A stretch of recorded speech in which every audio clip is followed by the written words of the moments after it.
नमस्कार, इन खबर में आपका स्वागत है। मैं विद्याशंकर तिवारी हूँ। भारत में अक्सर जब आप सड़कों पे निकलते होंगे तो चौराहों पे, नुक्कड़ पे भीख मांगती हुई महिलाएं दिख जाती है, जो अपने बच्चे को गोद में ली हुई होती हैं। कहीं कोई दवाई की पर्ची लिया हुआ होता है और ये कह रहा होता है कि बच्चे का इलाज कराना है, डॉक्टर ने ये प्रिस्क्रिप्शन लिखा है। तरह तरह के तरीके अपनाए जाते हैं भीख मांगने के लिए। तो इस मामले में कभी कभी कार्रवाई होती है तो फिर ये होता है कि बहुत ही अमानवीय काम हो रहा है जब पुलिस कार्रवाई करने लगती है तो।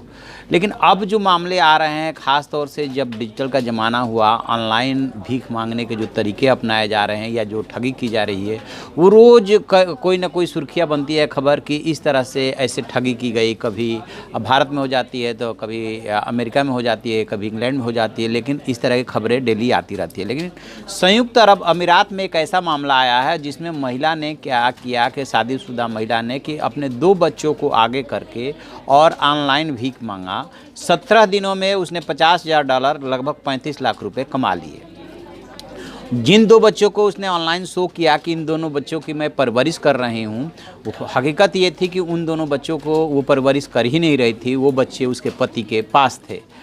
तो जो खलीज टाइम्स के हवाले से दुबई पुलिस ने जब इस मामले की जांच की और उसके जो महिला है उसके पति को इस बात की जानकारी मिली, तो उसने खुद ही जो है पुलिस को से संपर्क किया और इस बात की शिकायत की कि ये बच्चों के नाम पे धोखाधड़ी की जा रही है और इस मामले में कार्रवाई होनी चाहिए। तो फिर खलीज टाइम्स के मुताबिक महिला ने क्या किया था कि ऑनलाइन अकाउंट बनाए थे और बच्चों की तस्वीरों के माध्यम से उनकी परवरिश के लिए और उन पर होने वाले बढ़ते खर्च के लिए आर्थिक मदद मांगी थी। दुबई पुलिस के अधिकारी के मुताबिक महिला ने फेसबुक, इंस्टाग्राम और ट्विटर पर अपनी पोस्ट के माध्यम से कई लोगों को ठगा और 17 दिनों में $50,000 लगभग 35 लाख रुपए जुटा लिए। जो वहाँ के अधिकारी हैं, आपराधिक जांच विभाग के निदेशक ब्रिगेडियर जमाल अल सलेम अल जल्लाफ, वो कहते हैं कि वह लोगों को बता रही थी कि वह तलाकशुदा है और अपने बच्चों को खुद पाल रही है, लेकिन उसके पूर्व पति ने उन्हें ये अपराध मंच के माध्यम से सूचना दी और साबित किया कि बच्चे उनके साथ रह रहे हैं, यानी कि पति के साथ रह रहे हैं। कई दोस्तों और रिश्तेदारों के फ़ोन आने के बाद पति को एहसास हुआ कि उसके बच्चों की तस्वीरों का इस्तेमाल भीख मांगने के लिए किया गया। जल्लाफ ने सोशल मीडिया पर अपने बच्चों को बदनाम कर उन्हें बेइज्जत कर महिला 17 दिनों में जो भी रकम जुटाई उसके बारे में बताया और फिर उसके महिला के खिलाफ कार्रवाई हुई और वो महिला पहुंच गई सलाखों के पीछे। ऑनलाइन की जब बात हो रही है तो एक और बात याद आ रही है, जिसे क्राउड फंडिंग जुटाई जाती है। अभी जब कन्हैया कुमार जो है बेगूसराय से चुनाव लड़ा रहे थे तो बहुत कम समय में उन्होंने क्राउड फंडिंग के जरिए 70 लाख रुपए जुटा लिए थे। ठीक इसी तरह से आतिशी ने भी जुटाए थे और बहुत सारे लोगों ने क्राउड फंडिंग की और उससे पैसे जुटाए।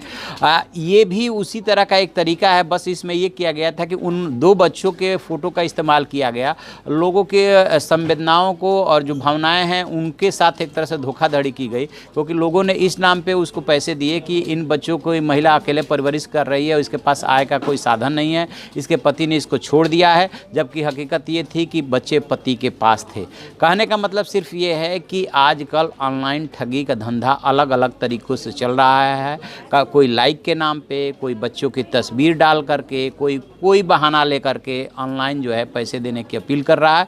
तो इस मामले में सावधान रहने की ज़रूरत है कि सिर्फ भावनाओं में बहने की ज़रूरत नहीं है। जब कभी ऐसी अपील आए किसी की तरफ से तो उसकी पूरी तहकीकात जरूर की जानी चाहिए कि जो पैसे मांग रहा है, चाहे किसी बहाने बच्चों के इलाज के नाम पे मांग रहा है, बच्चों के परवरिश के नाम पे मांग रहा है, तो उसका तहकीकात जरूरी है कि क्या वास्तव में इनको ज़रूरत है, ये नीडी हैं, या इसके पीछे कोई खेल है, पैसा कमाने का धंधा है, जरिया है।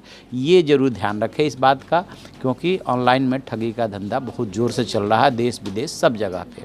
हम ऐसी खबरों पे नज़र बनाए हुए हैं और जब भी कभी ऐसी खबर मिलेगी तो ज़रूर हम आपको बताएंगे कि आपको कितनी कहाँ कैसे सावधानी बरतनी है। आप ऐसी खबरों के लिए देखते रहिए हमारा डिजिटल चैनल इन खबर। Thank you. इन खबर चैनल को सब्सक्राइब करें और बेल आइकन दबाना ना भूलें।